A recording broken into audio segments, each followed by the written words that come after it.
the 19th century, Americans have been sending the president turkeys for the holidays. Beginning in 1873, during Ulysses S. Grant's presidency, a Rhode Island man named Horace Vose supplied a turkey for the president's Thanksgiving dinner. Mr. Vose carried on this tradition for more than 25 years, according to the New York Times. And in 1947, the National Turkey Federation took over the role of official turkey supplier to the president, each year delivering a turkey to the White House, where it was still more likely to be eaten than given a seat at the table. So, exactly when did pardoning the national Thanksgiving turkey begin? Here's where it gets a bit tricky. Tales of spared turkeys date back to the Lincoln administration of the early 1860s. According to one story, Lincoln's youngest son, Tad, begged his father to write out a presidential pardon for the bird meant for the family's Christmas table, arguing it had as much a right to live as anyone. Lincoln gave in and the turkey lived.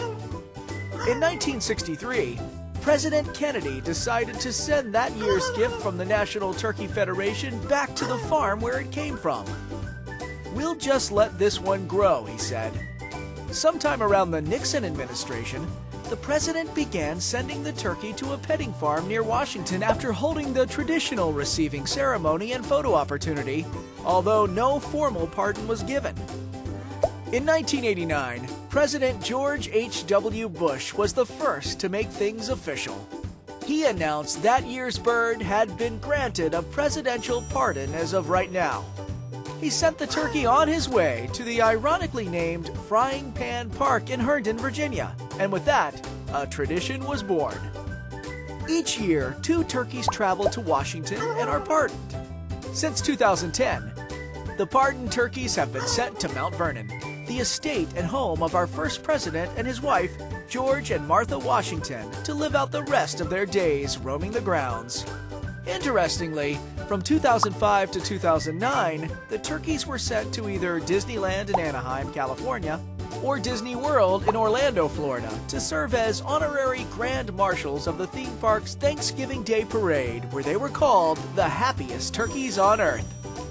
The turkeys pardoned are almost always male, although George W. Bush pardoned a female turkey named Katie in 2002.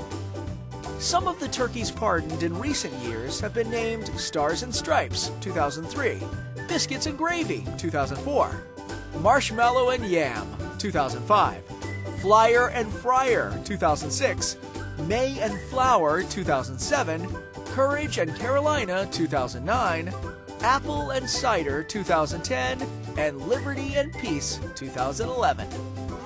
This year, Steve Willardson, president of Cargill Turkey, has the honor of presenting the turkeys as chairman of the National Turkey Federation. Steve chose a farm from Cargill's Virginia turkey operations to raise some special tom turkeys in preparation for the annual tradition.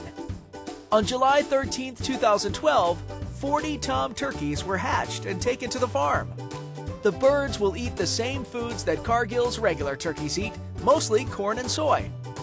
These special turkeys will receive lots of extra attention and handling to ensure that they're ready to be in the spotlight in November.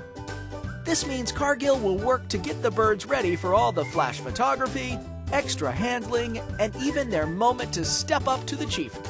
We hope there won't be any surprises when they meet the president. The birds will be about 19 weeks old and weigh about 40 pounds when they are presented. That's a big bird. After 28 days in a hatcher, the turkeys were born at the Cargill Hatchery in Harrisonburg from eggs provided by one of Cargill's farms. When they hatch, the small turkeys, called poults, are given vaccinations to help keep them healthy, just like when you go to the doctor. Next, they're separated according to sex. The hens and toms go to different farms to grow up separately. Hens are on the farm about 90 days, and toms stay on the farms close to 138 days, so they're much bigger, about 40 pounds when they're grown. During that time, the average tom will eat 104 pounds of feed. That means it takes 2.6 pounds of feed to add 1 pound of weight to him.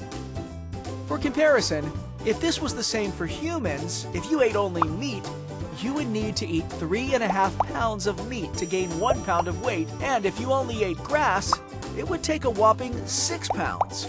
Turkeys are much more efficient than we are. Americans eat more turkey than anyone else in the world, more than 15 pounds for every person in the US in 2011.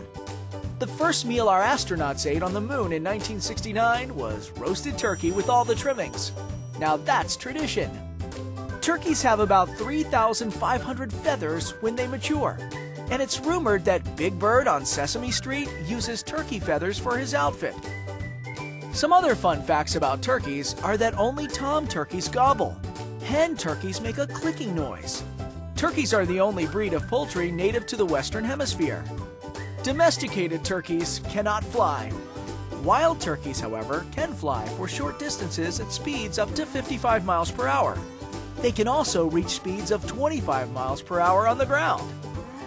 Turkeys have great hearing, but no external ears. They can also see in color, have excellent vision, and a wide field of vision, which makes sneaking up on them difficult. However, turkeys have a poor sense of smell, but an excellent sense of taste. At one time, the turkey and the bald eagle were each considered as the national symbol of America.